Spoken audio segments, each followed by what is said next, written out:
Guys, welcome back to my channel. আশা করি তোমরা ভালো আছো আর আমি খুব ভালো আছি। তো সবাইকে গুড মর্নিং জানিয়ে আজকের এই সুন্দর ফ্রেশ ব্লগটা আজ আমি স্টার্ট করছি। তো একটু আওয়াজ আসছে ঘর থেকে, একটু পুজো হচ্ছে। তো আজকে সকালের কি টিফিন হবে সেটা তোমাদের সাথে শেয়ার করব, একটা নতুন রেসিপি। তো চলো রেসিপিটা চলে এসেছি, রেসিপিটা বানাবো বলে। তো চলো, এইটা হচ্ছে যে তোমরা সবাই জানো এটা হচ্ছে আলু। এই আলুটা দিয়ে আজকে একটা রেসিপি হবে। তো চলো, সেটা ধোয়া হয়ে গেছে। তো আজকে আমি আলু দিয়ে বানাবো হচ্ছে আলুর পকোড়া। তো তোমরাও বাড়িতে ট্রাই করে দেখো, খুবই ভালো লাগে খেতে। তো চলো এবার ওর মধ্যে কী কী দিয়ে না দিই তোমাদের সাথে বলছি। দেখো, আলুটা আমি এভাবে ছুলে নিয়েছি, এবার কুড়ানি দিয়ে এটা পুড়ে নেবো। তো চলো আলুগুলো এবার ছুলে নেবো কুড়ানি দিয়ে, এরকম করে সুন্দর করে আলুগুলো কুড়ানোর পর এরকম হবে, একটু বেশ সুন্দর মিহি করে নিতে হবে। তো চলো বাকিগুলো এবার কুড়ে নিই। আলুগুলো আমার কুড়া হয়ে গেছে। তো চলো এবার ধুয়ে নেব। এই যে এটা এমনি ধুলে হবে না, মানে পড়ে যাবে। এই ছাঁকনির সাহায্যে আলুগুলোকে ধুতে হবে। ছাঁকনির মধ্যে রেখে আলুগুলোকে আমি দেখিয়ে দিচ্ছি একবার করে, এরম করে দিয়ে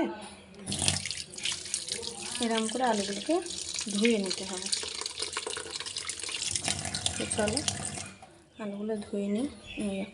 তোমার সাদা হয়ে যাচ্ছে।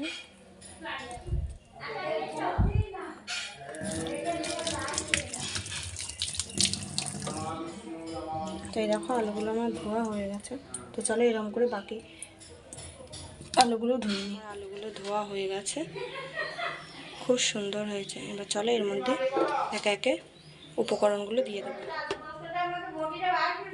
বেসনটা দিয়ে দিলাম, 3 হাতের মতো বেসন দেবো। বেসনটা দিয়ে দিলাম।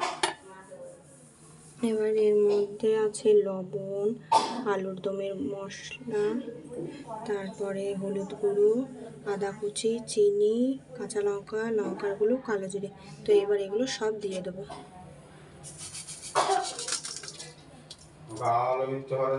একসাথে সব দিয়ে দিলাম। এবার মেখে নেব ভালো করে, ম্যারিনেটটা করে নেব।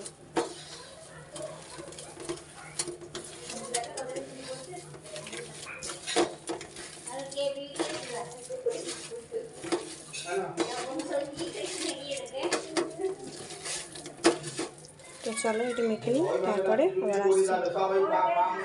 ম্যারিনেট করা পুরো কমপ্লিট। তো এবার ভাজবো। এখানে কড়াই বসিয়ে দিয়েছি, কড়াই এবার তেল দেবো। কড়াই এবার তেলটা দিয়ে দিলাম।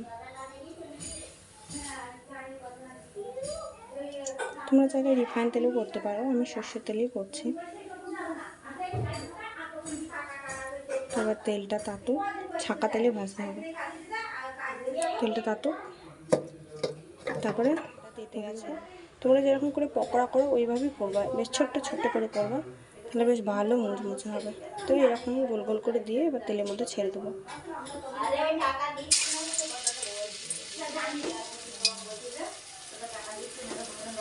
এরকম করে বাকিগুলো দিয়ে দেবো। তো তোমরা এটা বাড়িতে ট্রাই করে দেখো, তোমাদের খুবই ভালো হবে। তোমরা মুড়ি দিয়ে অথবা জল ছাকা ভাতের সাথেও এটা খেতে পারো।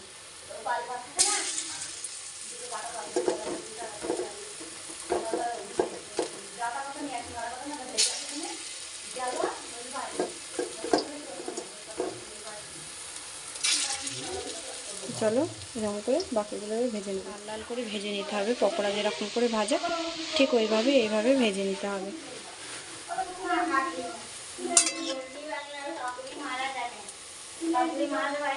তো চলো এইভাবে বাকিগুলো ভেজে নিই। এবারে তোমরা এটাকে টমেটো সস আর রেড চিলি সস দিয়ে খেতে পারো, খুব সুন্দর লাগবে, একবারে দোকানের মতো খেতে লাগবে আলুর পকোড়া।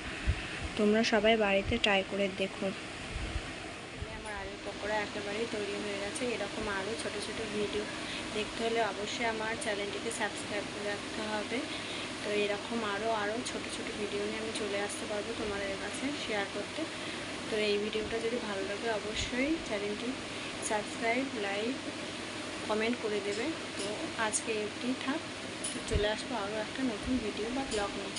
তো এই দেখতে হলে অবশ্যই আমার চ্যানেলটিকে সাবস্ক্রাইব করে রাখতে হবে। তো এরকম আরও ছোট ছোট ভিডিও নিয়ে আমি চলে আসতে পারবো তোমাদের কাছে শেয়ার করতে। তো এই ভিডিওটা যদি ভালো লাগে অবশ্যই চ্যানেলটি সাবস্ক্রাইব, লাইক, কমেন্ট করে দেবে।